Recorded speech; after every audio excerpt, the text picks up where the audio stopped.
Hi, good morning and welcome. Bienvenidos a todos. Muchas gracias por asistir y buenos días. I want to thank you each for attending us with us this morning.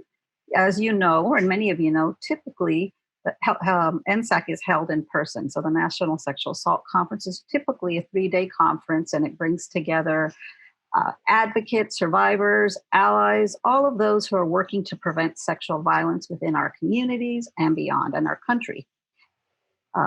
With the pandemic that we're living through this year, we found ourselves really grappling with the question about whether to postpone until next year or move forward with the conference virtually.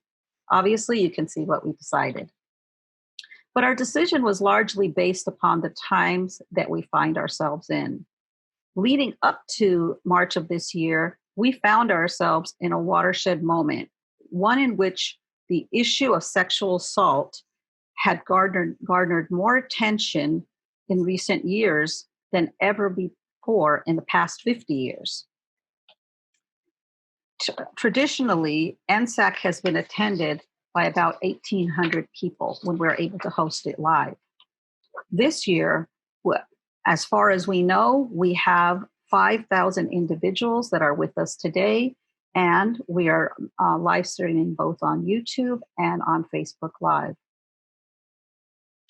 If we've learned anything in the last 50 years, it's that we have to not only seize the moment, but we also have to create the moment. And today, I'm inviting each of you to join us to create a moment. Because we are all here because we want to be part of putting an end to sexual violence. But beyond that, I think we're all here because we want to be part of creating a society where healthy relationships are the norm. We also want to create a society where where there's equity for each of us and where that is the norm, no matter what our orientation, no matter what our color, our physical, intellectual, or developmental ability, no matter our religion, or no matter our immigration status. We all want to create a world that is equitable and where we are all safe and healthy. If we're learning anything from the pandemic, it's that if we change our attitudes and our behaviors, we can flatten the curve, right? We're learning that. Some places more than other, but it's something that I think we were able to see early on. Well, I'm wondering, what about if our society was bold enough to take ending sexual violence and other social inequities as seriously as we are taking, and again, not all of us, but many of us, as seriously as we are taking, trying to end the pandemic. What about if we as a society chose to believe that sexual violence is not inevitable, but that it is preventable? We know that it is, but we have come to a place in time where so many of us feel like it happens. It's just the way it is. It's just the way that we have to grow up as young girls and boys. It's just something that we have to look out for. We don't.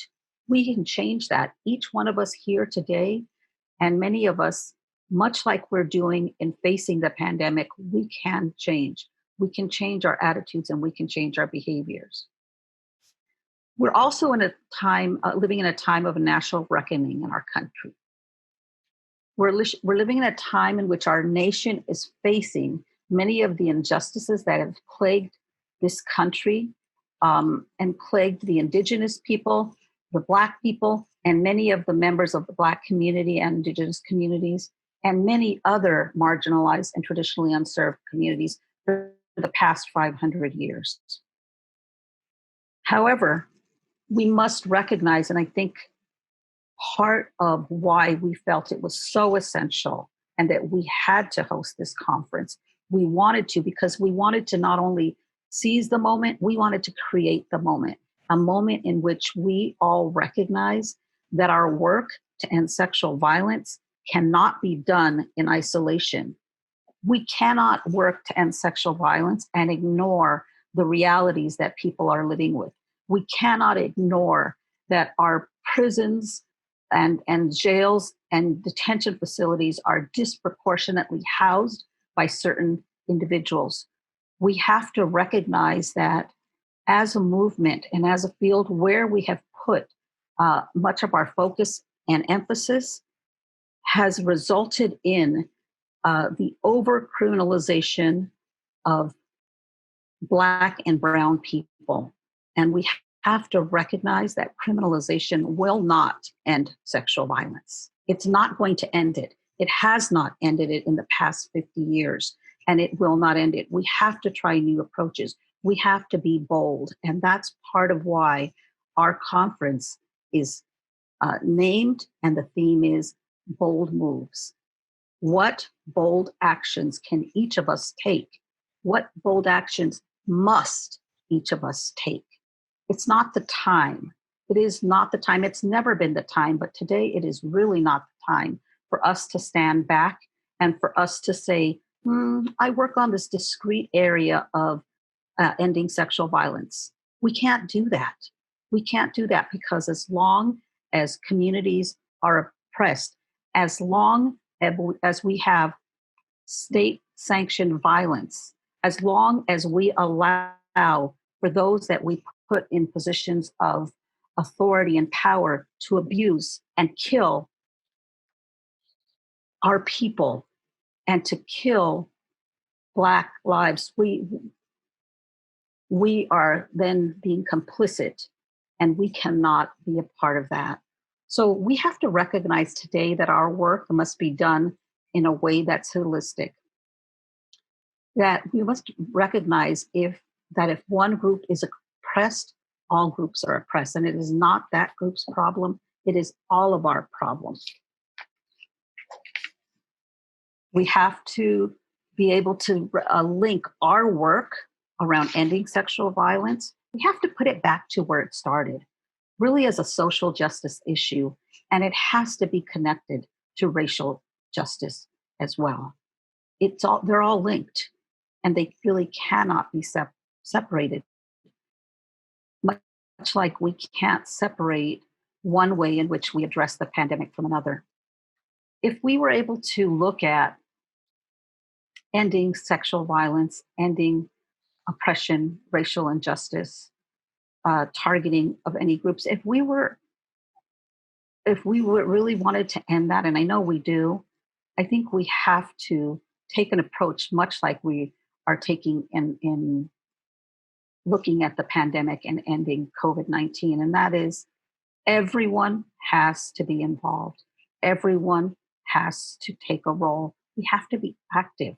We have to each be strong. I want to say this, and I hope that there where you are, you will each say it along with me. I'm going to say it 3 times so you can join me. Black lives matter. Black lives matter. Black lives matter. And we must each be able to say that. But it can't be just words, and we can't just be social justice warriors online, Facebook, etc. We must each be able to say it, but we also must be able to support our efforts and fight against racial injustice. We must take a stand together.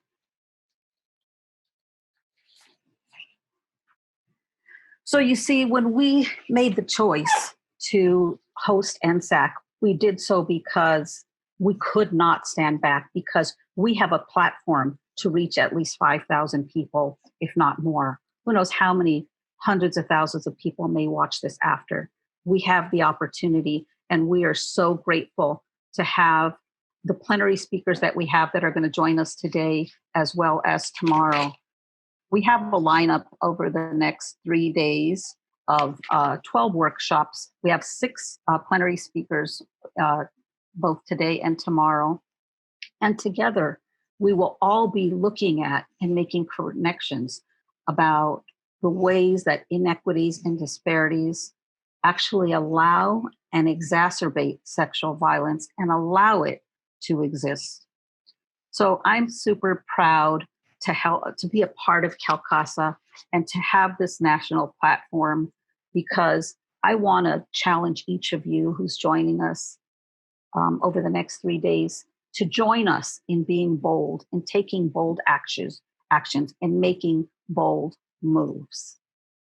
Join me, join CALCASA, join our plenary speakers, and the 5,000 people that are with us today to do what it really takes to change, to pivot, to recognize that we did our best, but maybe our best needs a lot of change. We do need to change the way that we go about our work.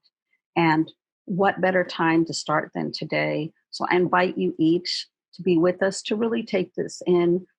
Don't just participate or listen in the workshops, but see what you can do to go back and take this back into each of your communities, because I feel confident that if we all care, if every single one of us, and if our society could become truly invested in the issues of sexual violence, social inequities, racial injustice, all of those issues, that we could create a much better world for all of us. And so I invite you to each be a part of it.